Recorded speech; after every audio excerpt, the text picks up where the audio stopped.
Hello everyone, cooking recipe থেকে সবাইকে নমস্কার।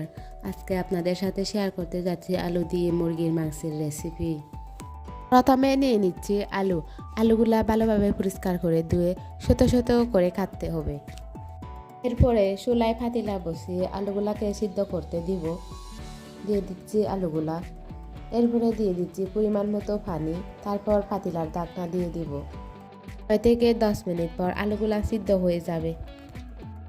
পরে নিয়ে নিচ্ছি পরিষ্কার করে ধুয়ে কেটে রাখা মুরগির মাংস। তারপরে মুরগির মাংসকে কিছুক্ষণ সিদ্ধ করব।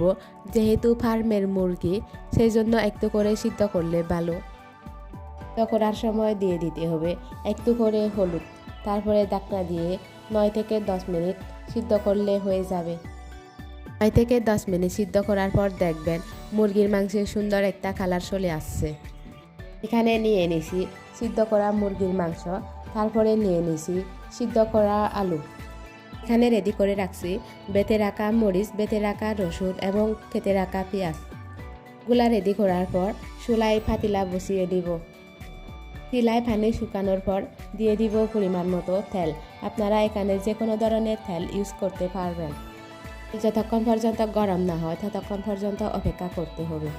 তেল গরম হয়েছে কিনা ওইটা জানার জন্য আপনি একটু করে পেঁয়াজ কষি করে ফেলে দিতে পারবেন। পরে দিয়ে দিব বেটে রাখা মরিচ, রসুন এবং পেঁয়াজ।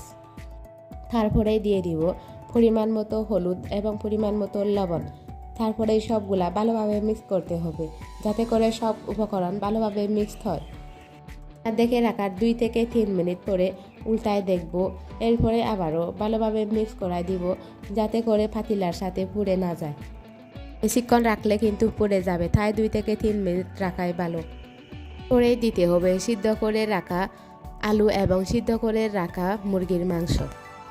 তারপরে আবারও সবগুলা ভালোভাবে মিক্স করতে হবে। আপনারা চাইলে মশলা ইউজ করতে পারবেন। এরপরে 2 থেকে 3 মিনিট পর আবারও উল্টায় দিয়ে ভালোভাবে মিক্স করতে হবে, কারণ বেশিক্ষণ রাখলে কিন্তু পুড়ে যাবে পাতিলায় লেগে। করার পর আবারও ঢাকনা দিয়ে দিবেন। যেহেতু এখানে জল ব্যবহার করব না, তাই কিছুক্ষণ পর পর নাড়াই দিতে হবে। এখানে মশলা ইউজ করি নাই, তার জন্য দিয়ে দিচ্ছি পরিষ্কার করে রাখা ধনে পাতা।